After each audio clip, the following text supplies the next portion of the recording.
Hola, les habla Lectotus y les traigo la continuación de Overlord y Mushoku Tensei y espero que le agrade. Gracias. Preparen las armas. Muévanse, muévanse. Los caballeros de la Orden del Temple se movilizaban con rapidez, ajustándose las armaduras y empuñando sus armas. En medio del ajetreo, Therese mantenía una postura firme, con su espada apuntando hacia la figura que flotaba en el aire. Su mirada estaba cargada de cautela, su rostro adoptando una expresión severa. La armadura del intruso parecía ignorarla por completo. En lugar de eso, el individuo flotaba sobre la ciudad, observándola como si buscara algo perdido. Su atención recorría cada rincón, el templo principal, las calles repletas de ciudadanos, y los edificios que rodeaban el majestuoso lago central. Therese, ¿qué está pasando? ¿Quién nos está atacando?, preguntó la princesa Maiko, con la voz teñida de nerviosismo. No lo sabemos aún, respondió Therese sin apartar la vista del extraño. Pero debemos estar listos para cualquier eventualidad. No permitiré que vuelvan a secuestrarte, ni siquiera si el atacante fuera mi propio sobrino. La guerrera hablaba con firmeza. Como cabellera de la Orden del Temple, su deber era proteger a la princesa a toda costa. Había fallado una vez antes y juró no repetir ese error. Volvió a observar a la figura flotante. Algo estaba fuera de lugar. La magia de levitación era un arte reservado para contadas personas en el continente, un poder tan raro que solo los 7 grandes héroes podían poseerlo, o tal vez, alguien que hubiese heredado sus habilidades. Therese sintió un escalofrío al pensar en la place, pero descartó esa posibilidad rápidamente. Aquella figura no tenía el cabello plateado con manchas verdes ni las escamas características de aquel ser. Al principio creyó que podría tratarse de la armadura de Rudeus, con quien había tenido un encuentro previo. Sin embargo, esta armadura era claramente más grande, con proporciones más humanas. Como una guerrera experimentada, sabía que no podía permitirse titubear. Si había algo que había aprendido, era que la incompetencia no tenía cabida en su deber como protectora. «Oye», gritó con todas sus fuerzas, tratando de llamar la atención del extraño. El intruso no reaccionó. Therese apretó los dientes, irritada. «Usted está en territorio de la capital de Millisión», vociferó con aún más intensidad. «Retírese de inmediato». Su voz resonó en la plaza, pero la figura continuó flotando en silencio, con la mirada fija en la ciudad. Therese comenzaba a quedarse afónica tras los gritos dirigidos al intruso. A pesar de sus esfuerzos, parecía que la figura flotante no la escuchaba. A unos 50 metros de distancia, el extraño seguía observando la ciudad, ignorando por completo sus palabras. «Me está ignorando. Bueno, no importa. No es momento para perder tiempo con esto». Las opciones se agotaban rápidamente, y Therese, armándose de valor, decidió tomar la iniciativa. Aunque no era alguien que matara sin razón, el recuerdo de su sobrino y su deber como caballera de la Orden del Temple pesaban en su mente. Sabía que proteger a la princesa Maiko era su máxima prioridad, incluso si eso significaba sacrificar su propia vida para redimir su honor y recuperar su gloria perdida. «Caballero. Usa magia de agua y fuego para destruir al enemigo», ordenó con autoridad, girándose hacia los 2 magos de batalla que escoltaban a la princesa. «Tú, congélalo para que no pueda escapar». Ambos magos asintieron sin dudar. Sabían que la magia combinada podía ser devastadora, especialmente cuando se lanzaban hechizos consecutivos que no dejaban al enemigo tiempo para reaccionar.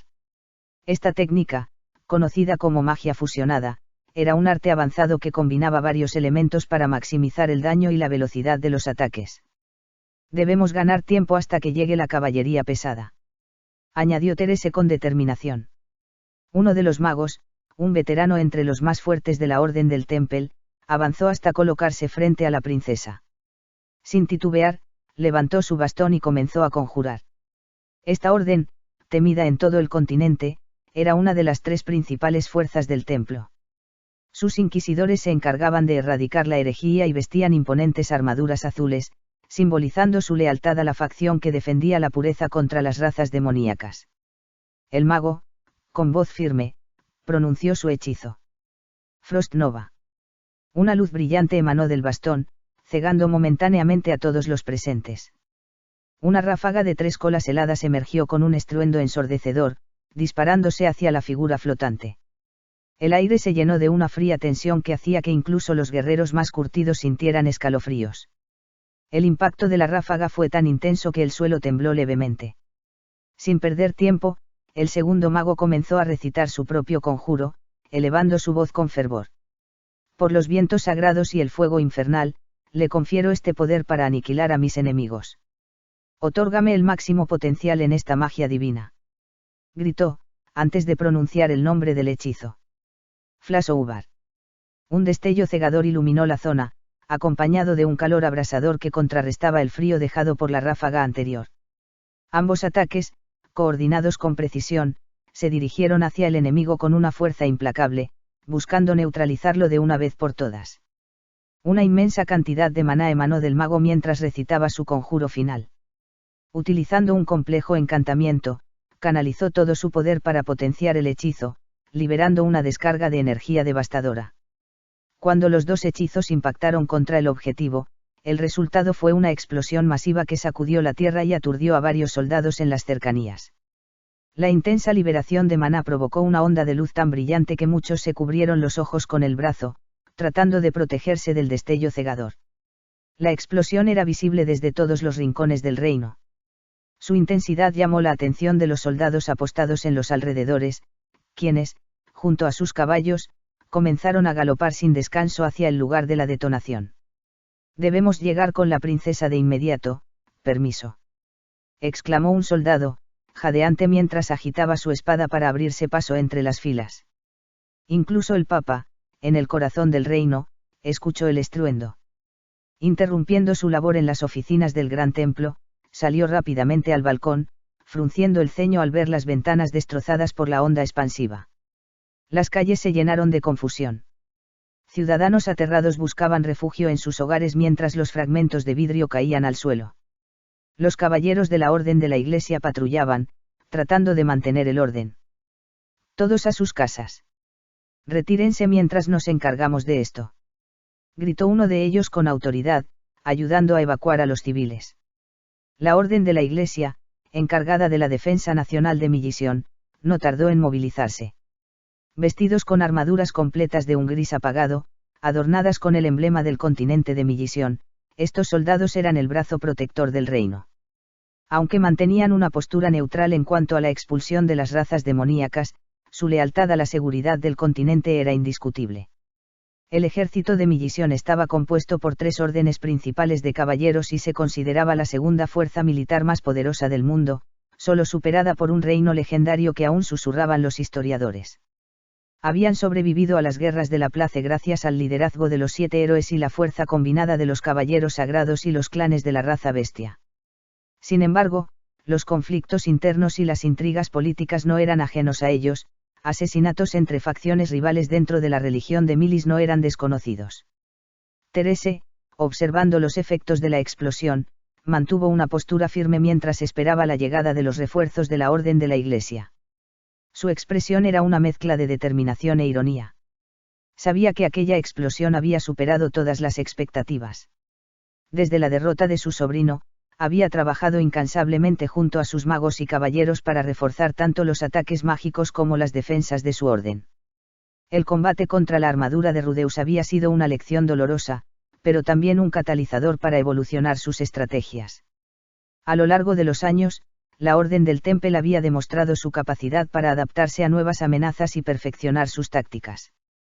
Ahora, eran máquinas de guerra implacables, capaces de enfrentar y aniquilar incluso a enemigos de rango S o aventureros legendarios. Terese sabía que el enemigo al que se enfrentaban era formidable, pero la confianza en sus fuerzas nunca flaqueó. Con una mezcla de orgullo y desafío, dejó que una sonrisa se dibujara en su rostro mientras la luz de la explosión comenzaba a desvanecerse. Un gesto de satisfacción y alivio se dibujó en el rostro de Terese al contemplar los primeros frutos del arduo entrenamiento de sus soldados. Las largas horas de práctica y sacrificio habían valido la pena, y por un breve momento, pudo respirar con tranquilidad. Mientras el humo denso provocado por la combinación de los hechizos comenzaba a disiparse, Terese giró su mirada hacia la princesa Maiko y los guardias que la rodeaban. Con una sonrisa serena, habló con firmeza. Bien, caballeros, aquí no ha pasado nada. El trabajo está hecho y el enemigo ha sido destruido. No atacamos sin motivo, le dimos una advertencia para que se retirara, y aún así no lo hizo. Ahora, pueden continuar con sus labores. Sin embargo, la reacción de los soldados frente a ella fue inesperada. Permanecían inmóviles, sus ojos fijos en el cielo. Sus espadas seguían apuntando hacia arriba, y sus cuerpos tensos denotaban un estado de alerta extrema. Algo no estaba bien. El corazón de Therese comenzó a latir con fuerza mientras un escalofrío recorría su espalda. Giró nuevamente la cabeza hacia el lugar de la explosión, esperando ver los restos de la armadura enemiga. En cambio, lo que vio hizo que sus dientes rechinaran de pura angustia. Allí, inmóvil entre el humo y la destrucción, la figura de la armadura permanecía intacta. Sus ojos brillaban con una luz fría y ominosa, y las espadas que orbitaban a su alrededor giraban con la misma precisión mortal que antes, como si el ataque no hubiera tenido efecto alguno. La escena heló la sangre de los soldados, quienes, pese a su entrenamiento, comenzaron a retroceder instintivamente. Un escudo humano se formó alrededor de la princesa Maiko, pero incluso los guerreros más veteranos parecían retraídos, como si el mero acto de enfrentar la mirada de la armadura los debilitara. Con cada segundo que pasaba, la figura comenzó a descender lentamente, acercándose al grupo con una presencia abrumadora. Therese, aunque aterrada, reaccionó con rapidez y autoridad. «Saquen a la princesa Maiko de aquí», ordenó con voz firme. «Resguárdenla y llévenla a un lugar seguro. Usen magia de protección y escudos antimagia para prevenir cualquier ataque. Ahora». Sin dudar, uno de los magos tomó la mano de la princesa y, junto con un grupo de guardias, comenzó a conducirla hacia la salida más cercana. Los demás formaron un perímetro defensivo, preparados para contener cualquier ofensiva. Pero cuando creyeron que lo peor había pasado, la situación se volvió aún más inquietante. Therese buscó con la mirada a la armadura que había descendido, pero ésta ya no estaba. En un instante, había desaparecido por completo del campo de visión, como un fantasma que se desvanecía entre las sombras. El aire se llenó de una tensión insoportable. Los soldados se miraron entre sí, buscando respuestas, pero solo encontraron el eco de su propio temor. Therese buscaba frenéticamente con la mirada a la armadura desaparecida. Su respiración era rápida, pero contenida, mientras los guardias alrededor seguían su ejemplo, girando en todas direcciones con sus armas listas, intentando localizar a la imponente figura. Uno de los magos, un especialista en rastreo de maná y parte de la élite de la guardia, dio un paso al frente. Cerró los ojos y levantó su bastón mágico, buscando captar la esencia mágica de su objetivo. Sus labios murmuraron un hechizo de localización mientras una tenue luz azul emanaba del bastón, extendiéndose como ondas en el aire. El mago frunció el ceño, su concentración absoluta. Pero tras varios segundos de esfuerzo, su expresión cambió. Algo no encajaba. Abrió los ojos, su rostro mostrando perplejidad, y antes de que pudiera advertir a los demás, una sombra se materializó delante de ellos. «Cuidado», gritó, señalando hacia Therese. A escasos metros de ella, la armadura flotaba imponente, como si hubiera surgido de la nada. La atmósfera se cargó con una tensión opresiva, los guardias se posicionaron en alerta máxima, sus armas apuntando al desconocido ser, que permanecía inmóvil, como un juez observando su entorno. Therese sostuvo su espada con firmeza, apuntándola directamente hacia la figura. Su voz resonó con autoridad, aunque podía notarse una ligera tensión en su tono. «¿Quién eres y qué haces aquí?» La armadura era como nada que hubiera visto antes. Sus placas resplandecían con un brillo metálico, similares a escamas de platino, con una textura que recordaba la piel de un dragón ancestral. En el centro de su pecho, una extraña insignia destacaba, una espada incrustada en una especie de emblema desconocido, completamente ajeno a las naciones o imperios conocidos. Pero lo que más llamó la atención fueron las armas que giraban en órbita a su alrededor. Eran 4, y cada una era un ejemplo de arte y poder. La primera era una espada curva, de hoja delgada, cuyo diseño exudaba una gracia mortal. Parecía más una obra de arte que un arma, algo que ningún herrero común podría haber forjado. La segunda era una lanza de asta larga, con una punta afilada que destellaba amenazadoramente. Su mástil, recubierto de un metal desconocido, terminaba en una base que simulaba escamas de dragón. Las otras dos armas, en cambio, destacaban por su brutalidad. Un martillo de proporciones colosales, con un diseño que hablaba de una fuerza aplastante, y un mandoble tan grande que parecía imposible de manejar para un ser humano común. Ambas giraban con un ritmo constante, como si protegieran a su dueño con una precisión mecánica. La presencia de la armadura llenó el aire con una presión que parecía tangible, un peso invisible que agobiaba a todos los presentes. Teresa y los guardias sentían cómo sus cuerpos se tensaban, sus sentidos alertas a cualquier movimiento. Era evidente que este enfrentamiento podía escalar rápidamente y convertirse en una crisis de proporciones catastróficas. Teresa sabía lo que estaba en juego. Si este enemigo resultaba ser una amenaza real, podría convertirse en un peligro no solo para el reino de Millisión, sino para todo el continente. Incluso Orsted, el dragón soberano al que le debían lealtad, podría ver a este ser como una amenaza directa. A pesar de la opresión que sentía, Teresa mantuvo su compostura. Con pasos firmes y una postura impecable, alzó su voz con toda la fuerza que pudo reunir. Soy Teresa Latreia, caballera de la Orden del Templo. Usted está invadiendo un territorio sagrado del reino de Millisión. Identifíquese de inmediato. Su grito resonó en el aire, cargado de determinación. La espada en su mano temblaba ligeramente, pero no por miedo, sino por la tensión del momento. Frente a ella, la armadura permanecía inmóvil, como si estuviera evaluándola. El silencio que siguió fue insoportable. Teresa intentaba desentrañar el misterio de aquel ser. Sus ojos no se apartaban de la armadura, y su mente trabajaba frenéticamente mientras las posibilidades cruzaban su cabeza. Si este intruso resultaba ser un apóstol de Itogami, no tendría piedad. Ella conocía bien las historias de aquellos que habían sido manipulados por el autoproclamado dios de la humanidad. Cada paso de Itogami traía desgracias, y Millisión ya había sufrido demasiado bajo su sombra. El viento sopló con fuerza, levantando polvo y agitando las capas de los soldados. Era como si el mismo ambiente respondiera al tenso enfrentamiento. Los guardias mantenían sus posiciones, rígidos y listos para actuar, pero su respiración agitada delataba su nerviosismo. Teresa apretó con fuerza la empuñadura de su espada y alzó la voz una vez más, cargada de autoridad y advertencia. Te lo preguntaré una vez más. Identifícate. Baja las armas que giran a tu alrededor o te juro, por el honor de la Orden del Templo, que acabarás destruido antes de que tengas la oportunidad de mover un solo músculo. Un silencio denso cayó sobre ellos.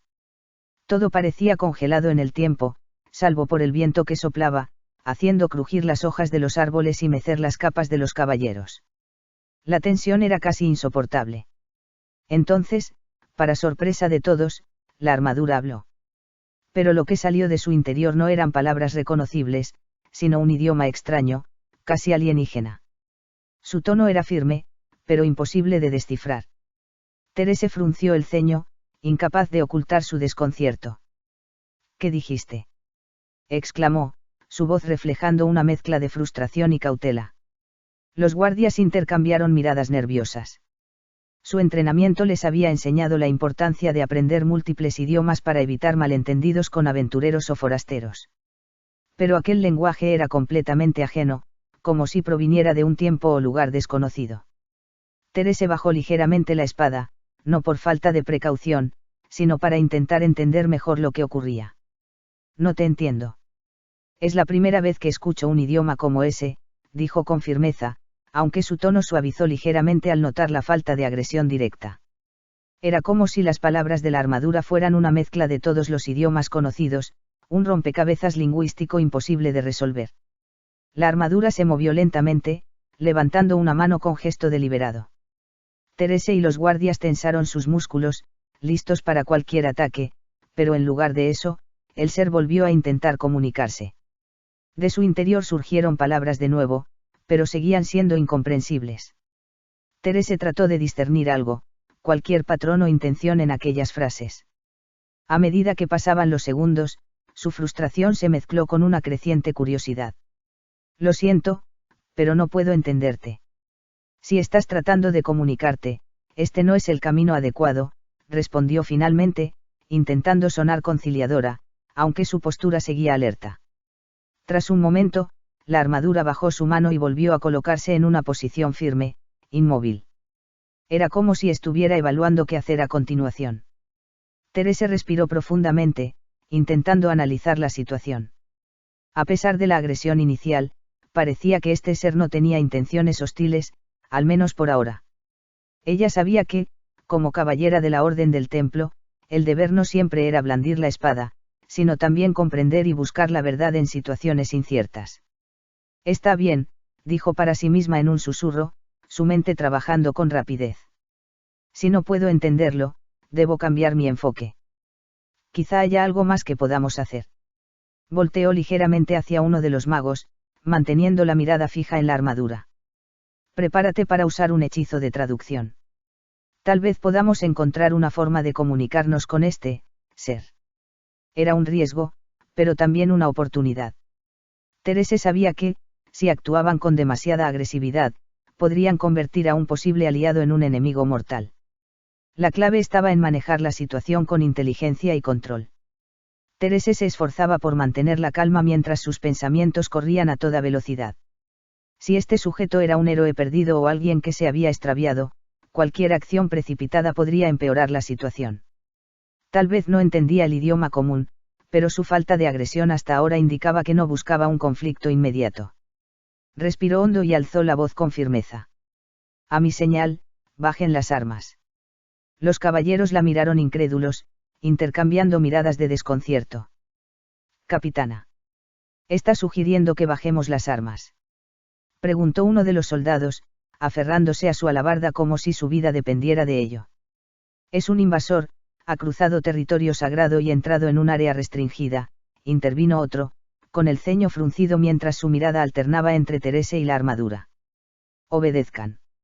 Ordenó ella con un tono cortante que dejó claro que no aceptaría más cuestionamientos. Sus ojos se fijaron en el soldado más próximo, quien aún dudaba. Hemos atacado primero y casi desatamos una batalla que podría haber costado vidas. Si fuera un enemigo, ya habría tomado la iniciativa y secuestrado a la princesa. Pero, capitana. Insistió un soldado, nervioso. Hagan lo que les digo. Ahora. Con un suspiro de resignación, los caballeros comenzaron a bajar lentamente sus armas y bastones mágicos. Aunque el temor era evidente en sus rostros, su confianza en Teresa finalmente se impuso. Sin embargo, la tensión en el ambiente era palpable, y cada uno parecía prepararse para el peor escenario. Teresa dejó su espada caer al suelo y dio un paso adelante, levantando las manos en señal de rendición. Sé que no me entiendes, pero estoy bajando mi arma. Ahora haz lo mismo con las tuyas, dijo en voz alta, esperando que el tono conciliador de su voz trascendiera las barreras del idioma. Acompañó sus palabras con gestos, levantando las palmas abiertas hacia la armadura y señalando las armas que giraban a su alrededor. La comunicación no verbal era ahora su única esperanza. La armadura permaneció inmóvil por un momento que se sintió eterno. Luego, con un movimiento casi imperceptible, asintió. Las armas que giraban alrededor de ella se detuvieron, como si una fuerza invisible las hubiera desactivado. Uno a uno, los objetos cayeron al suelo con un ruido metálico que resonó en el aire. Teresa sintió un alivio inmediato, aunque mantuvo su postura vigilante. Aquella pequeña acción era un signo de que su estrategia estaba funcionando. Una sonrisa de satisfacción apareció en sus labios. Bien hecho, murmuró para sí misma. Cuando todo parecía calmarse, un estruendo interrumpió la frágil paz. Desde el horizonte, la orden de la iglesia y las tropas del ejército de Millisión llegaron apresuradamente al lugar. Los caballos galopaban con fuerza, levantando nubes de polvo mientras los soldados avanzaban en formación cerrada, listos para atacar. Teresa alzó la mirada, su expresión cambiando a una mezcla de frustración y preocupación. Deténganse. No hagan nada imprudente. Gritó, tratando de hacerse oír por encima del ruido de los cascos y las voces de mando. Pero las tropas no parecían dispuestas a detenerse.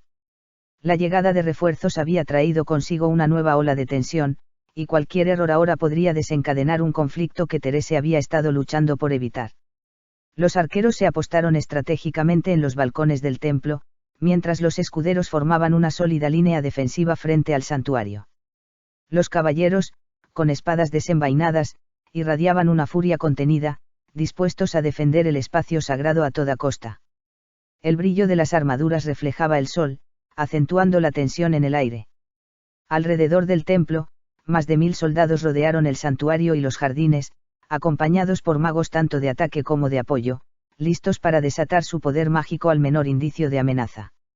En las sombras, asesinos expertos aguardaban, como depredadores al acecho, preparados para eliminar cualquier obstáculo de forma silenciosa y letal.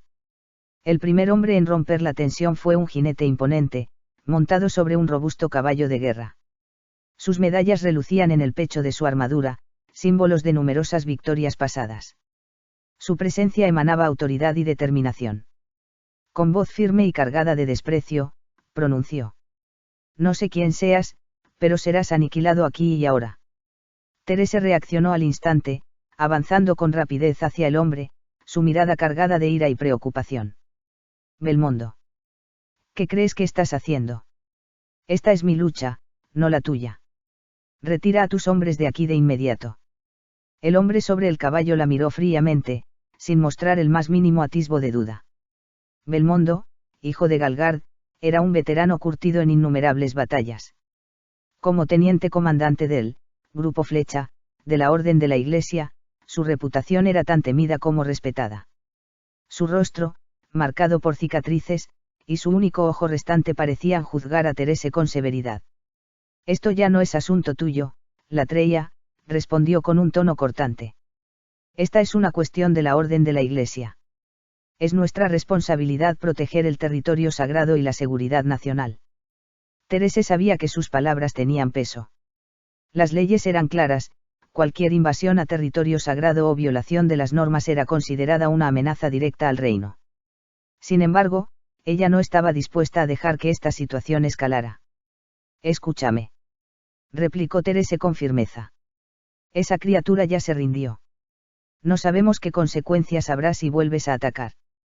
Pero Belmondo no estaba dispuesto a escuchar. Giró su caballo con autoridad y levantó la voz para dirigirse a sus hombres. «Magos, carguen los hechizos. Arqueros, preparen las flechas mágicas. Ese intruso debe ser eliminado a toda costa. Atención», gritó Belmondo, su voz resonando como un trueno. Terese sintió un nudo en el estómago mientras veía cómo los caballeros tensaban sus arcos y los magos recitaban hechizos de alto nivel. El aire comenzó a vibrar con la energía acumulada, y la presión mágica era casi palpable. «No lo hagas, Belmondo», rogó Terese, al borde de la desesperación. «No sabes con quién estás tratando. Esto podría desatar algo mucho peor». El teniente comandante no cedió. «Preparados», ordenó con voz de hierro. Terese apretó los puños, consciente de que el peor escenario estaba a punto de desarrollarse. «Por todo lo sagrado, Belmondo, detente. Esto no es una simple amenaza, esto es una advertencia. Apunten». El momento se congeló en el aire. Los soldados estaban listos, sus armas cargadas con una potencia letal, y el silencio que siguió fue tan denso que solo se escuchaban los latidos de los corazones. «Listos». Pero antes de que el ataque pudiera desatarse, un resplandor cegador iluminó el centro del campo. Un círculo mágico, tallado en un patrón desconocido, apareció bajo los pies de la armadura. La figura metálica se envolvió en una luz intensa y desapareció sin dejar rastro. El ejército quedó paralizado. Los arqueros aflojaron las cuerdas de sus arcos, los magos detuvieron sus cánticos, y el silencio volvió a adueñarse del santuario. Terese se quedó inmóvil, su espada aún en la mano. Sus labios se abrieron ligeramente, incapaz de contener su asombro. «¿Qué demonios?», murmuró, apenas audible. Belmondo, por primera vez, parecía descolocado. Su ojo restante parpadeó mientras su mente intentaba procesar lo que acababa de suceder. Terese, sin apartar la mirada del lugar donde la armadura había estado, sintió un escalofrío recorrer su espalda. La desaparición repentina no era solo un escape, era una declaración de poder. «Esto, no ha terminado», dijo en voz baja, su mente trabajando febrilmente para entender las implicaciones de lo ocurrido. Parte 17. Rigrid no podía ignorar el mal presentimiento que le oprimía el pecho.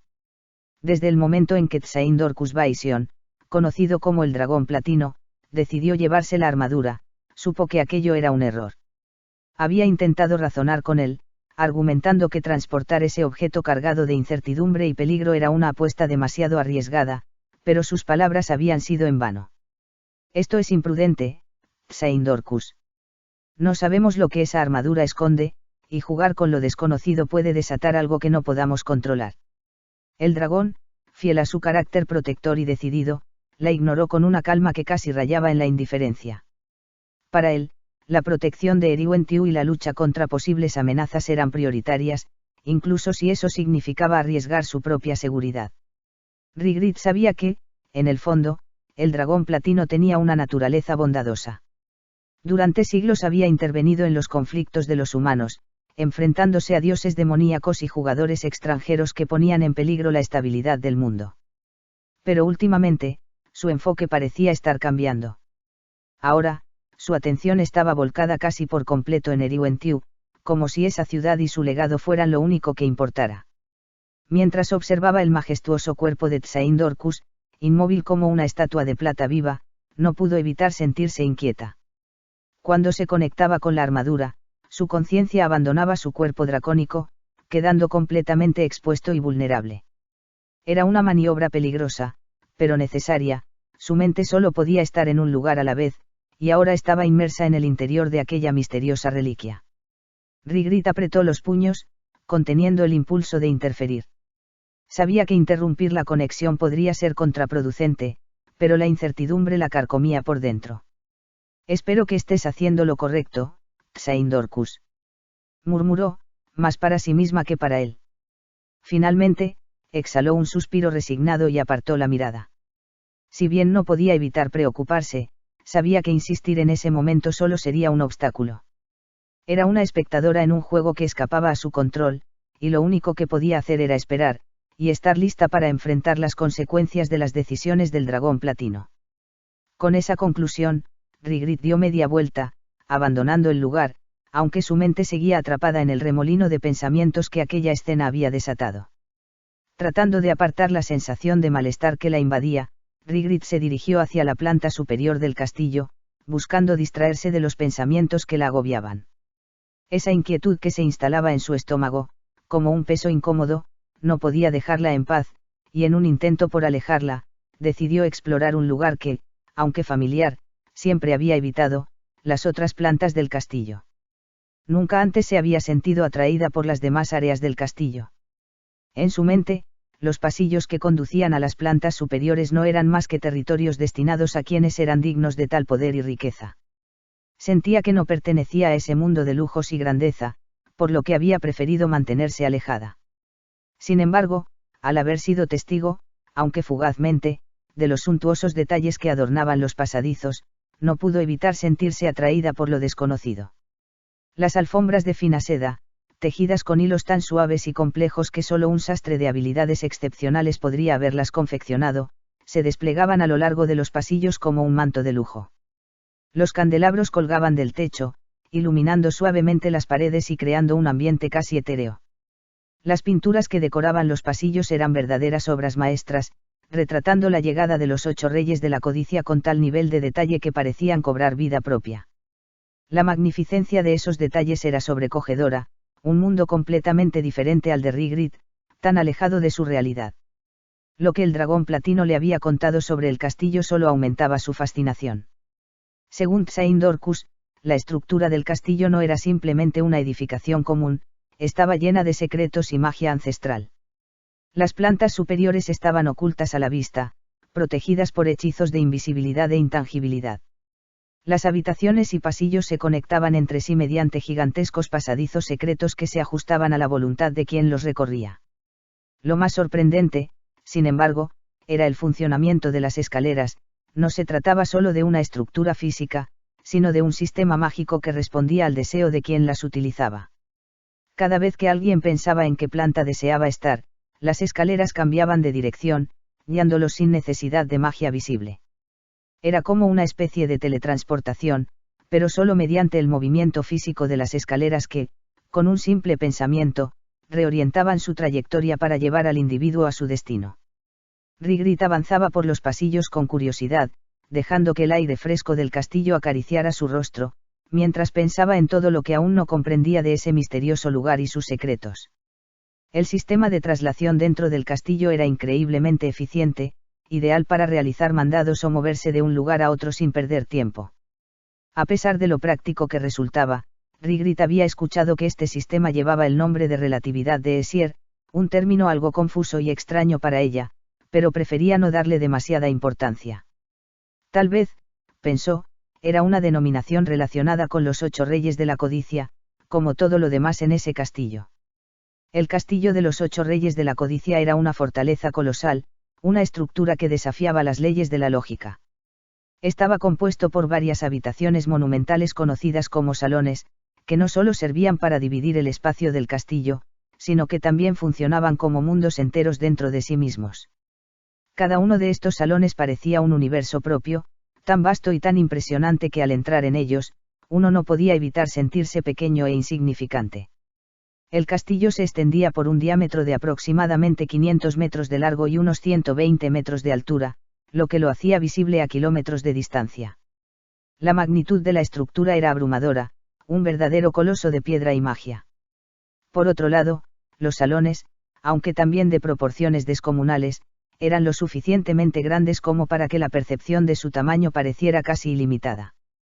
Cada uno superaba los 50 metros de largo, extendiéndose más allá de los límites visibles, desafiando la percepción de espacio. Y aunque Rigrit sabía que no era nada insignificante para los 8 reyes, la vastedad de esos salones seguía siendo desconcertante. Los salones, que dividían esta enorme fortaleza, eran los siguientes. 1. El Salón de la Abundancia. 2. El Salón de Venus. 3. El Salón de Diana. 4. El Salón de Marte. 5. El Salón de Mercurio. 6. El Salón de Apolo. 7. El Salón de la Guerra. 8. El Salón de Versalles. Aunque los nombres de estos salones podían parecer peculiares y cargados de simbolismo, Rigrit optó por ignorarlos. La complejidad de su significado no la intrigaba demasiado en ese momento. Al final, lo que realmente importaba era lo que sucedía dentro de esos salones y cómo afectaba su misión. Caminaba con una lentitud reverente, sumida en la majestuosidad del legado dejado por los 8 reyes de la codicia. Sus ojos recorrían los enormes pasadizos que daban paso a los salones, hasta que finalmente llegó a las escaleras que, según lo que le había dicho el PDL, la llevarían a la planta superior. De acuerdo con las instrucciones del PDL, estaba estrictamente prohibido ingresar a los 7 salones, con la única excepción del Salón de Versalles, que se encontraba en el 8º nivel. Esto se debía a los peligros que acechaban dentro de esos lugares, como los monstruos que antaño custodiaban los salones. Aunque muchos de estos monstruos se habían extinguido junto con los 8 reyes, algunos seguían merodeando por sus antiguos puestos, esperando que algún día sus amos regresaran. Rigrit apartó esos pensamientos de su mente y centró su atención en las enormes escaleras frente a ella. Con determinación, dio su primer paso hacia esa nueva parte del castillo. Las escaleras, masivas y llenas de una majestuosidad inherente, habrían sido fáciles de perderse en su vastedad si no fuera por las indicaciones del PDL. Sin embargo, el castillo era más que un simple edificio, y eso quedó claro en ese mismo instante.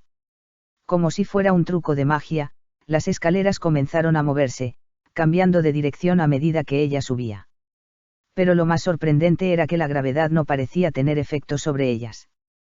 Cuando la escalera giraba a 180 grados, el cuerpo de Rigrit no caía, como cabría esperar, sino que parecía que la propia escalera ejercía una fuerza gravitatoria que mantenía su cuerpo firme. Este fenómeno, que desafiaba cualquier lógica arquitectónica o mágica que ella conociera, le resultaba tan fascinante como aterrador. La idea de un castillo que podía desafiar las leyes de la física era algo inimaginable, pero aquí, ante ella, lo inalcanzable cobraba vida. Era una maravilla. Subió escalera tras escalera, sin perderse, hasta llegar a la planta superior. Un enorme pasadizo la recibió, flanqueado por letras doradas que brillaban a la luz tenue del castillo. Las palabras inscritas en las paredes decían: los estanques y fuentes de Eleorangeine.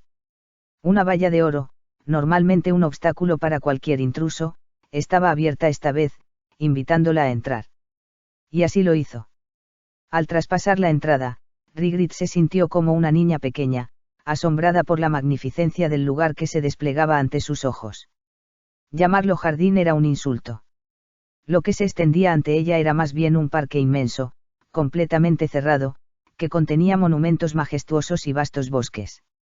Había dos grandes estanques rectangulares, cuyas aguas reflejaban la luz de una forma tan perfecta que parecía una ilustración de la luz misma. Decoraciones exóticas adornaban el jardín, creando una atmósfera de belleza etérea. El asombro de Rigrid era palpable. Literalmente se le caía la baba ante tal espectáculo de esplendor. En su vasta y larga vida como aventurera, habiendo recorrido reinos, atravesado tierras inexploradas y enfrentado desafíos que ni los más valientes osaban encarar, jamás había presenciado algo como aquello. Este lugar era completamente otro mundo, una maravilla que superaba todo lo que había visto hasta entonces. Nunca había contemplado una arquitectura tan impresionante, y los paisajes que se extendían ante sus ojos eran indescriptibles. Sus palabras, a pesar de todo su conocimiento y experiencia, no lograban captar la magnitud de lo que estaba viviendo. Solo balbuceó en un susurro, tratando de expresar lo que sentía. Esto, es magnífico. Las palabras se le escapaban, como si ninguna pudiera hacer justicia a la majestuosidad que tenía ante ella. Todo lo que conocía, todo lo que había experimentado, parecía pequeño en comparación con la grandeza de este lugar. Caminó por un hermoso jardín floral, rodeada de plantas tan vibrantes y coloridas que parecían sacadas de un sueño. El aire estaba impregnado de un aroma único, fresco y dulce, que relajaba cada fibra de su ser, borrando de su mente las preocupaciones y los problemas. Ella deseaba tocar las rosas, pero sentía que si lo hacía, esa fragancia se disiparía, y las flores se marchitarían en sus manos. Así que se contuvo, disfrutando solo del suave perfume mientras avanzaba hacia una zona con mesas y sillas. Las mesas eran elegantes, de un blanco impecable que brillaba a la luz del sol. Parecían creadas especialmente para resaltar entre las flores y los árboles que las rodeaban, un contraste perfecto entre lo natural y lo refinado. Rigrid caminó suavemente hasta una de las mesas y se sentó, deseando olvidarse de todo lo que había sucedido antes, por un momento, dejar atrás las tensiones del pasado. Al tomar asiento, se dio cuenta de lo cómoda que era aquella silla. Si tuviera que elegir entre descansar aquí o en su cama, no dudaba de que esta sería su opción. En comparación con los incómodos asientos de los que solía disponer en sus viajes, aquel lugar parecía un refugio de tranquilidad. Así, sumida en la serenidad del lugar, Rigrid cerró los ojos y se permitió descansar, dejando que la suave brisa que soplaba desde la planta superior acariciara su rostro. Por unos minutos, el tiempo se detuvo, y ella pudo relajarse por completo, alejándose de todo lo que había sido antes. En un cuarto oscuro, la única fuente de luz era la tenue y distante luminiscencia de las velas, y la atmósfera estaba cargada de una tensión palpable. Las ventanas estaban tapadas con cortinas largas que bloqueaban completamente la luz del sol, sumergiendo el espacio en una penumbra casi total. Libros desordenados cubrían el suelo, apilados en torres caóticas, como si su propietaria hubiera estado buscando desesperadamente algo entre sus páginas. Círculos mágicos de varios tamaños y formas estaban esparcidos por las paredes y el suelo, algunos apenas delineados, otros brillando débilmente como si se resistieran a desvanecerse. La mujer, visiblemente tensa y frustrada, se encontraba de pie en el centro de ese caos. Sus ojos reflejaban concentración y una determinación férrea, aunque su rostro mostraba la clara huella del cansancio acumulado tras tantos intentos fallidos. Un círculo mágico flotaba justo delante de ella, menos de la mitad del tamaño de un tatamí, con un intrincado patrón de runas que cubría su superficie. El pergamino sobre el que estaba dibujado era enorme, y las líneas finas y precisas de la magia parecían moverse a medida que sus manos dibujaban nuevas runas sobre él. Si esto funciona correctamente, podré dar el siguiente paso, murmuró para sí misma, observando el círculo con una mezcla de esperanza y escepticismo. Sabía que esta vez las cosas podrían ser diferentes, pues había dedicado incontables horas a estudiar, a experimentar y a luchar contra el inevitable fracaso. Cada intento fallido había sido una lección, y ahora estaba más cerca que nunca. La magia de teletransportación de gran escala era su única esperanza. Después de tantos intentos frustrados, había llegado a la conclusión de que, si bien el proceso era complejo, no era imposible. Cada vez que un hechizo de teletransportación fallaba, se preguntaba si estaba equivocada en algo fundamental. Pero esta vez, con su mente llena de determinación, no quería considerar otra posibilidad que no fuera el éxito. Durante su larga vida atrapada en este mundo desconocido, su deseo de regresar a su hogar nunca había disminuido. La soledad había sido su refugio, su forma de protegerse del dolor de la pérdida y la incertidumbre. Se había aislado del resto, evitando todo tipo de relaciones que pudieran atarla a este mundo, pues temía que cualquiera de esos lazos pudiera hacerla más vulnerable, más propensa a sufrir. La palabra solitaria encajaba perfectamente con ella. Había elegido esa vida, porque era la única forma de mantener su corazón intacto. No quería encariñarse con nadie, temía el dolor de la separación. Además, había llegado a un punto en el que la posibilidad de enfermar o contraer algún patógeno en este nuevo mundo la impulsaba aún más a evitar la cercanía con otros seres humanos. La distancia, la indiferencia, la independencia, eran lo único que parecía ofrecerle algo de paz. Esta vez, lo lograré, se repitió una vez más mientras observaba el patrón en el círculo mágico. Sus manos temblaban ligeramente, pero no por el miedo, sino por la emoción que sentía al estar a punto de alcanzar algo que había ansiado durante tanto tiempo. Según mis experimentos anteriores, cuanto más grande y complejo es el objeto que se invoca, más mana se necesita. La magia en este mundo sigue las leyes de la conservación de la energía. Ya tenía experiencia. La última vez que intentó invocar algo, era un objeto simple, una botella de plástico y una calabaza. Aunque eran insignificantes, la victoria sobre esas pequeñas invocaciones le había dado esperanza. Era la prueba de que aún podía lograr lo que tanto deseaba. La sensación de que algún día regresaría a su mundo era lo único que la mantenía en pie, lo único que la empujaba a seguir. Pero con el paso del tiempo, y tras innumerables fracasos, algo dentro de ella comenzó a cambiar.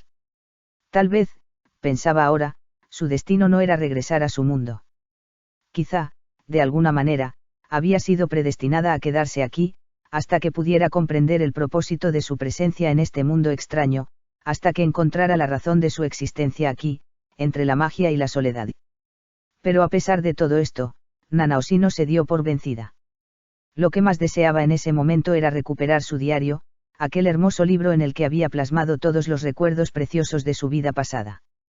Cada página contenía fragmentos de su infancia y su etapa escolar, recuerdos que atesoraba profundamente.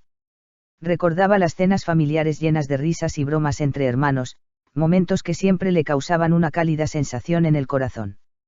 Esos eran los recuerdos que ansiaba revivir, pero que ahora parecían tan lejanos, casi inalcanzables. Mientras sus pensamientos viajaban por esos momentos tan entrañables, un sonido interrumpió su concentración. Provenía de la puerta, y era una voz familiar, aunque no deseada en ese instante.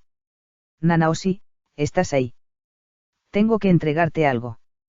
El sonido de esa voz la hizo suspirar con frustración. Ella no era de las personas que disfrutaban de las interacciones sociales, ni de las que buscaban iniciar nuevas amistades. Prefería mantener su distancia, sumida en sus estudios y experimentos, pero sabía que no podía evitar la conversación si quería mantener alguna forma de relación, aunque fuera mínima. Con un gesto de resignación, tapó rápidamente lo que estaba haciendo con una manta para evitar que alguien se interesara demasiado en sus actividades. No deseaba que alguien curioso se metiera en su trabajo. Al abrir la puerta, una figura familiar apareció ante ella. Era Pursena, una joven de la Academia Mágica de Ranoa, con orejas de perro caídas, un largo cabello gris que llegaba hasta su cintura, y una esponjosa cola que dejaba claro su origen adoldia. Nanaoshi no podía evitar sentirse incómoda en su presencia, ya que la personalidad de Pursena era todo lo contrario a la suya, altanera, abrasiva, y siempre en busca de alboroto. Junto con Linia, era conocida por causar caos en la academia, algo que a Nanaoshi nunca le había gustado. Pursena, al notar que Nanaoshi abrió la puerta con algo de brusquedad, no pudo evitar comentar. Vaya, parece que abriste rápido la puerta. Me sorprende que lo hayas hecho tan rápido. Nanaoshi, conteniendo su malestar, respondió con tono frío y cortante, algo que ya había aprendido a hacer con aquellas personas que no le agradaban. ¿Qué quieres? Ara, ¿por qué me tratas así? Recuerda que somos amigas, ¿no? No deberíamos estar así. Sé que en el pasado cometí algunos errores, pero los he enmendado. Así que, ¿por qué no intentamos hacer las paces? No. Pursena no parecía desanimarse fácilmente, y con una ligera sonrisa, continuó. Vamos, por favor, sé que hice alguna que otra travesura en tu laboratorio, pero eso fue hace tiempo. Dijo mientras levantaba la mano en un gesto inocente, rascándose el cuello. Nanaoshi recordó con molestia aquel incidente en el que Pursena, junto con Linia, había causado un verdadero desastre en la Academia Mágica de Ranoa. Habían aterrorizado a toda la escuela, robando comida y causando caos. Incluso Rudeus tuvo que intervenir, poniendo a las dos en jaque por sus travesuras. Al final, Linia terminó endeudada y se convirtió en esclava, mientras que Pursena, por su parte, fue salvada por Rudeus, quien la convirtió en su sirvienta. Sin embargo, el episodio más doloroso para Nanaoshi fue cuando Pursena y Linia destruyeron su laboratorio. La furia de Nanaoshi no tuvo límites, y la persiguió por toda la academia, lanzando hechizos para intentar hacerlas pagar por el daño. Eso llamó la atención del comité directivo de la Academia Mágica, lo que resultó en la suspensión de cualquier trabajo mágico y la prohibición de continuar en la academia hasta que se revocara esa sanción. Esos recuerdos, aún frescos en su mente, hicieron que Nanaoshi se tensara. No podía olvidar cómo Pursena y Linia habían causado tanto caos en su vida, y aunque intentaba ser racional, la herida seguía abierta. Con una mirada de desaprobación, le respondió. No quiero tener nada que ver contigo, Pursena. Pursena no se dio por vencida fácilmente. Cuando vio la incomodidad de Nanaoshi, decidió hacer todo lo posible para evitar que su suspensión fuera inevitable. Con un toque de astucia, llamó a Rudeus para que interviniera y evitara que se suspendieran los trabajos en su laboratorio. Nanaoshi, en ese momento, respiró profundamente y se cubrió el rostro con una máscara, un gesto que solía hacer cuando se sentía abrumada por los recuerdos y las emociones que la situación despertaba. Cerró los ojos y trató de bloquear esos pensamientos. Dime, ¿qué quieres? El tiempo se acaba antes de que mande a volar de aquí, dijo, con una voz fría y distante. Pursena, sin perder el ánimo, sacó de su bolso una carta y se la entregó a Nanaoshi. Ya, está bien. Toma, dijo, con una sonrisa. Nanaoshi tomó la carta con desconfianza y la observó de cerca. Al instante, levantó una ceja, extrañada por el contenido. ¿Y esto qué es? ¿Acaso no será una de tus bromas?, preguntó, escéptica. No. Claro que no, ya no hago esas cosas, respondió Pursena, levantando la cabeza con entusiasmo. Es una invitación para un cumpleaños que está celebrando mi amo. Usted está invitada. Espero que vayas a la fiesta de cumpleaños que se realizará mañana. Nanaoshi observó la carta y, aunque dudaba, se sintió intrigada. ¿Cumpleaños? ¿De quién podría ser?, preguntó, aún desconcertada. Pursena sonrió aún más, como si estuviera esperando esa pregunta. Es el cumpleaños de la queridísima Lucy Greyrat, que celebra sus 5 años, exclamó, con una chispa de entusiasmo en su voz. Es un día especial, y ella quiere que todos estén ahí para celebrar. Nanaoshi se quedó pensativa por un momento, intentando recordar si conocía la fecha exacta del cumpleaños. De repente, recordó que Rudeus le había mencionado anteriormente que se acercaba el cumpleaños de una de sus hijas y que ella estaba cordialmente invitada. Si no recibía la invitación, Rudeus se la enviaría a través de uno de sus súbditos. Oh, claro, ella, murmuró Nanaoshi, mientras trataba de recordar más detalles sobre la niña. Pero Nanaoshi solía planificar meticulosamente sus horarios, equilibrando su trabajo con momentos de descanso. A veces incluso organizaba semanas de antelación para asegurarse de que todo estuviera en orden. Sin embargo, esta vez, había olvidado por completo el cumpleaños. Pursena, al ver el comportamiento extraño de Nanaoshi, no pudo evitar sentir curiosidad. Espero que no te hayas olvidado del cumpleaños, dijo, con una mirada sospechosa. Y espero que vayas, ya que contamos contigo. Nanaoshi, incómoda, intentó encontrar una excusa adecuada. Comenzó, con un tono dudoso. No sé cómo decirte esto, pero tengo trabajo que hacer. Sin embargo, igualmente, gracias por la invitación. Pursena no pareció desanimarse, pero dejó en claro que esperaba que Nanaoshi reconsiderara. Con una sonrisa amistosa, la dejó con la carta en la mano, esperando que, de alguna manera, lograra cumplir con su compromiso. Espera, Espera, dijo Pursena, claramente decepcionada. Eso significa que no irás. Nanaoshi, sintiendo el peso de la situación, suspiró. Rudeus había hecho mucho por ella, y no era algo que pudiera ignorar tan fácilmente. Le había brindado su ayuda en momentos críticos, e incluso había entregado su mana para ciertos experimentos, algo que pocos habrían hecho, incluso ella misma. En serio, no irás, insistió Pursena, con un tono de sorpresa y preocupación. Es que tengo demasiadas cosas que hacer, respondió Nanaoshi, tratando de justificarse. El trabajo que tengo es agotador, y ahora que estoy más cerca que nunca de alcanzar algo que siempre quise. No puedo dejarlo a medio camino. Pursena, sabiendo lo involucrada que estaba Nanaoshi en sus investigaciones, comprendió en parte, pero no podía dejar pasar la oportunidad de convencerla. Había oído sobre los extraños fenómenos en el laboratorio de Nanaoshi y las historias que corrían por la academia, donde profesores temían el gran poder que ella generaba. Sin embargo, el asunto del cumpleaños era importante para Rudeus, y ella no quería defraudarlo. Entonces, ¿cómo te convenzo de que vayas? Preguntó, determinada a lograrlo. Nanaoshi, exasperada, soltó un suspiro. Solo dame la invitación y listo. Veré si voy o no, eso es todo. Pursena no pudo evitar hacer un gesto de incredulidad. Tú no puedes hacer eso a mi amo. Él ha sacrificado mucho para que esta reunión se lleve a cabo. En serio, no irás. Nanaoshi, viendo la persistencia de Pursena y comprendiendo lo que Rudeus esperaba de ella, finalmente cedió. Miró por última vez su experimento, que estaba casi listo, y luego bajó la cabeza en señal de aceptación. Ah, hizo un suspiro resignado. Está bien, iré, pero con la condición de que será solo por un rato. Después necesito irme, necesito relajarme de vez en cuando. El rostro de Pursena se iluminó de inmediato. Saltó de alegría y la abrazó con entusiasmo. Gracias, gracias, gracias por esto.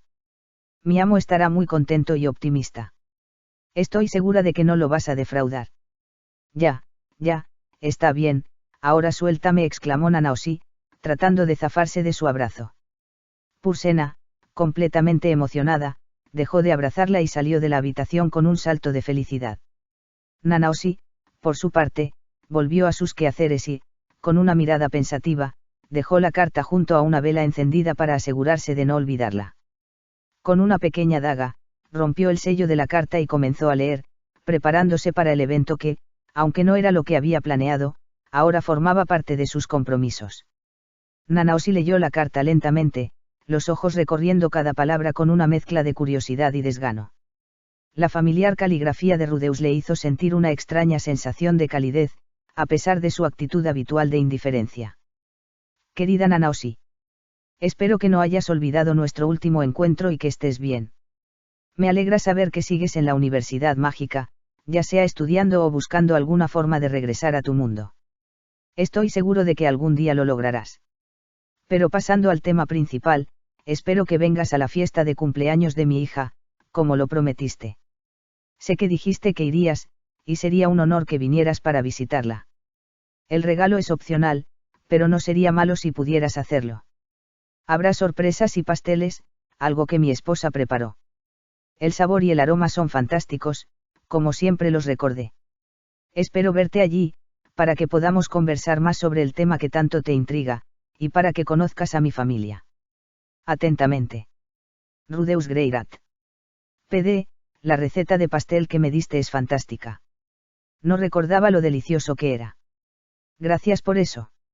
Nanaoshi, al leer las últimas líneas, no pudo evitar un pequeño suspiro.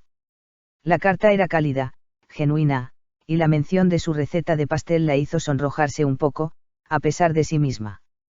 Con una ligera sonrisa irónica, se quitó la máscara que había estado usando y, mirando la carta con cierta resignación, murmuró para sí misma. Ahí estaré. Solo espero que hayan seguido esa receta al pie de la letra. De alguna manera, sabía que la fiesta podría ser una distracción agradable. Aunque sus experimentos y su trabajo siempre ocupaban la mayor parte de su atención, en el fondo, esa invitación a la celebración de un cumpleaños le ofrecía algo que no había tenido en mucho tiempo, un momento de normalidad, una oportunidad de estar rodeada de personas sin la presión de la soledad que tanto solía abrazar. Finalmente, con un último vistazo a la carta, la dejó sobre la mesa y comenzó a prepararse. A pesar de su usual indiferencia, algo en su interior le decía que asistir podría ser más importante de lo que pensaba. Especial, el regalo de Lucy. P.O.V. Rudeus. Ha pasado un tiempo, tal vez más del que me gustaría admitir. Mi historia como un need no es de las más aburridas, pero ciertamente es una parte oscura de mi vida que preferiría olvidar. Sin embargo, no estamos aquí para hablar de eso, así que dejémoslo atrás. Nací en el año 407 en Villabuena, ciudad de Fitoa, en el reino de Asura. Soy hijo mayor de un caballero de clase baja, Paul Greirat, y de Sinith, una aventurera de renombre. Desde muy pequeño, la magia se me dio con una facilidad inquietante.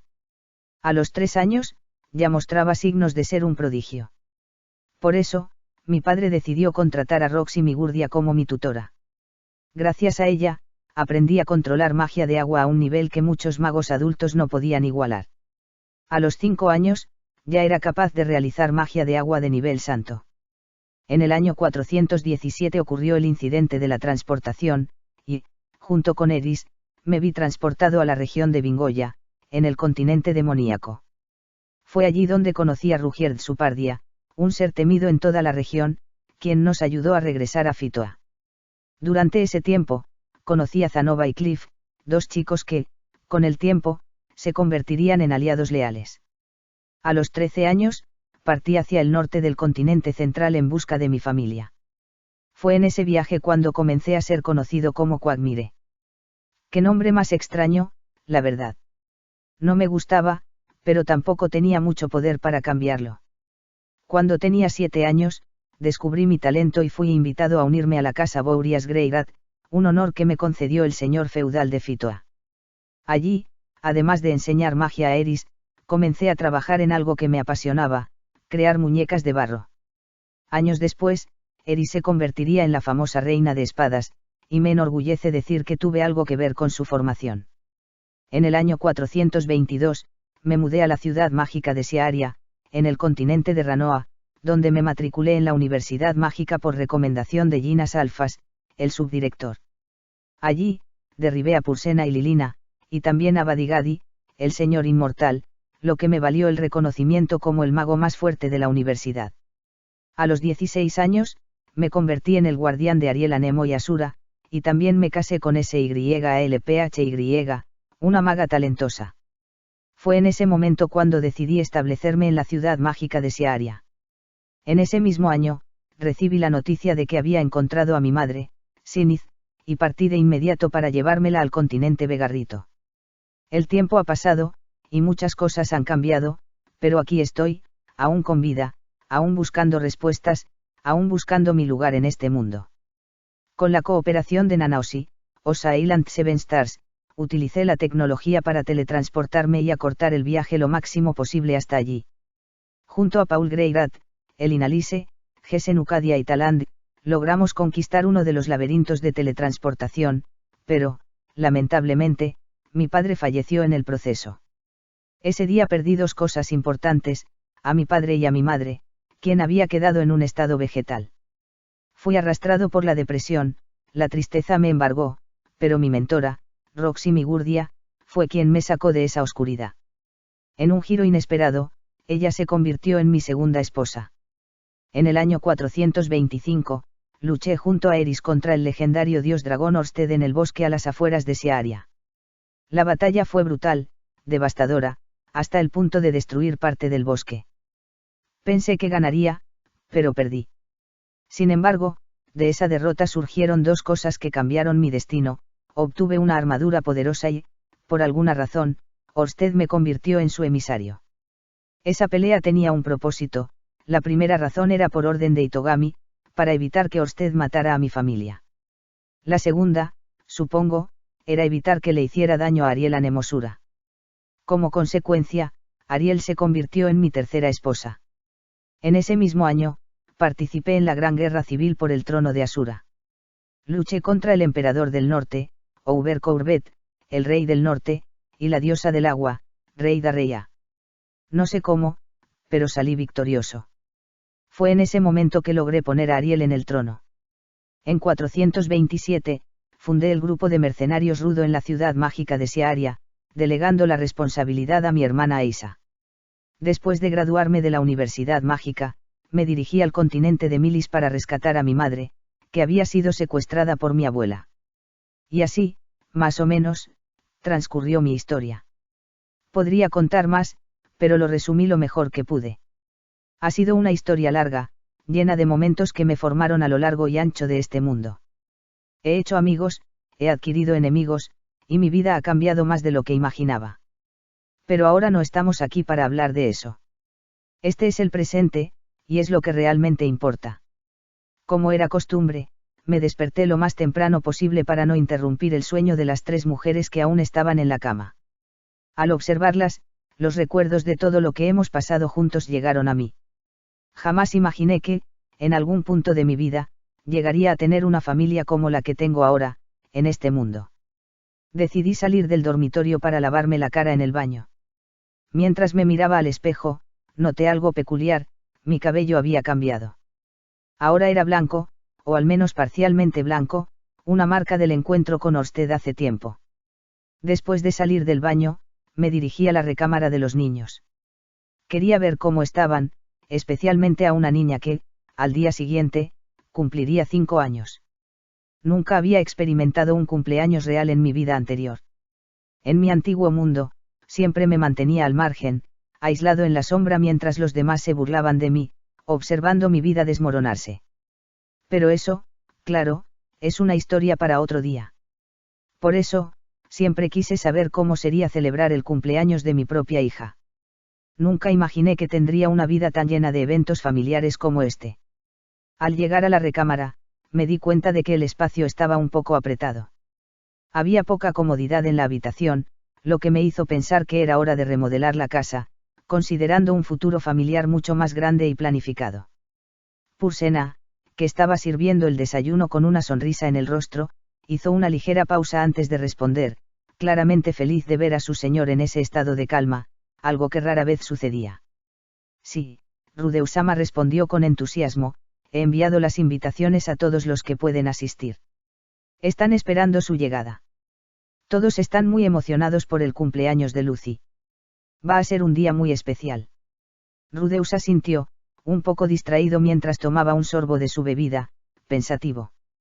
El cumpleaños de Lucy era algo más que solo una celebración para él, significaba un paso importante en su vida familiar.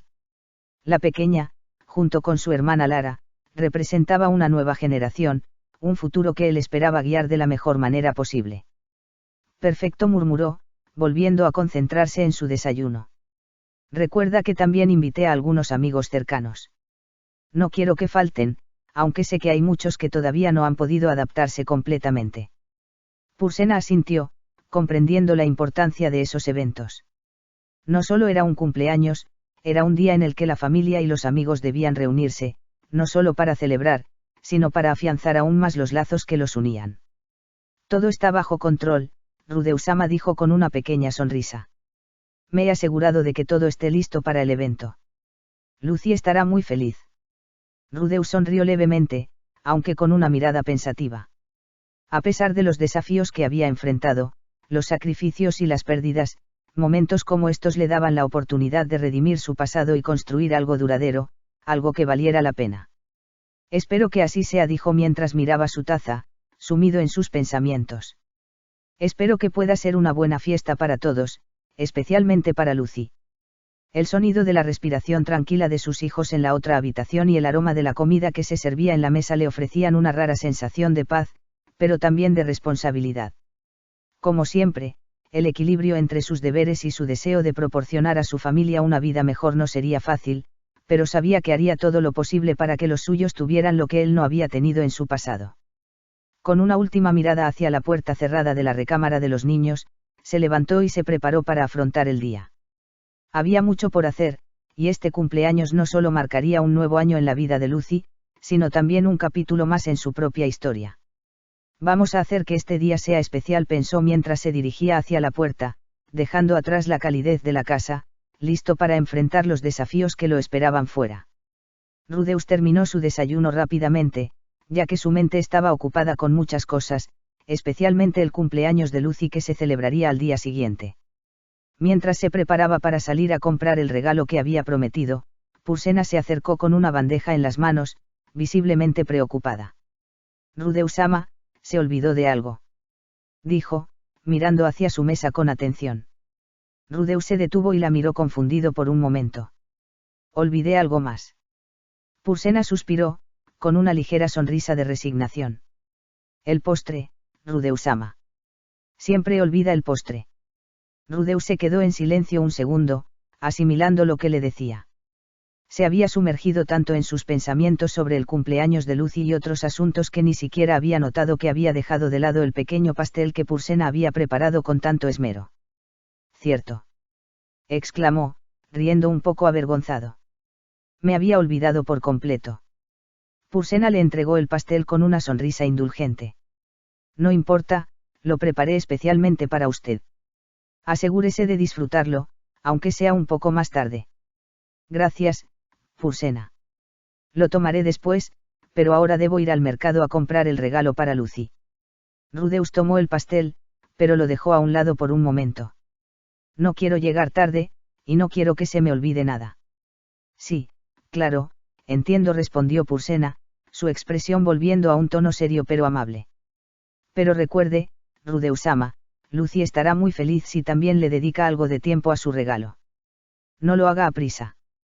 Rudeus asintió, reconociendo la importancia de ese detalle. Tienes razón, Pursena. No quiero que me falte nada. Se levantó de la mesa, aún sosteniendo el pastel, y se apresuró hacia la puerta. Nos vemos luego, y gracias por el desayuno. Prometo que lo comeré después. Con un último vistazo a Pursena, que le sonrió mientras él salía por la puerta, Rudeus comenzó a caminar hacia el mercado. Mientras avanzaba por las calles de Searia, pensó en lo afortunado que era tener una familia tan unida, y en cómo, a pesar de todo lo que había vivido, cada nuevo día le ofrecía algo para aferrarse, incluso si era algo tan sencillo como elegir el regalo perfecto para su hija en su cumpleaños. Aunque aún tenía mucho que hacer, ese momento de paz, en medio de tantas responsabilidades, lo hacía sentir que por fin estaba construyendo algo que valía la pena. El distrito del comercio era el lugar ideal para encontrar un regalo. Las tiendas estaban alineadas a lo largo de la gran y sinuosa carretera principal, separadas por la vibrante actividad del mercado. En el centro del distrito, se encontraba el gremio de comerciantes, rodeado de cafeterías y restaurantes exclusivos para la nobleza, junto con los populares mercados de esclavos, tiendas de ropa y toda clase de comercios que ofrecían productos de todo tipo. Era el escenario perfecto para encontrar el regalo adecuado para Lucy, aunque, pensándolo bien, también podía optar por tallar una pequeña estatua de ella, como había hecho con Roxy en el pasado. Sin embargo, no parecía lo más adecuado. A decir verdad, una estatua podría parecer un poco extraño y confuso para una niña pequeña. Así que, seguí caminando entre las tiendas, intentando encontrar el regalo perfecto para mi hija.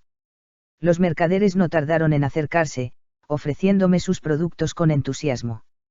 Algunos intentaban persuadirme de comprar objetos que parecían no tener mucho valor, pero que probablemente buscaban vender a cualquier precio. Este es el mejor regalo para un niño. Una espada perfecta para un futuro aventurero, gritó uno de los comerciantes, mostrándome una espada adornada con detalles llamativos. Llévese el mejor perfume de esta región por solo 3 monedas de plata, anunció otro, sonriendo ampliamente. Una espada podía ser el regalo ideal para Eris, ya que siempre había soñado con tener una, pero Lucy aún era muy pequeña para algo tan peligroso. En cuanto al perfume, dudaba que a una niña de 5 años le interesara.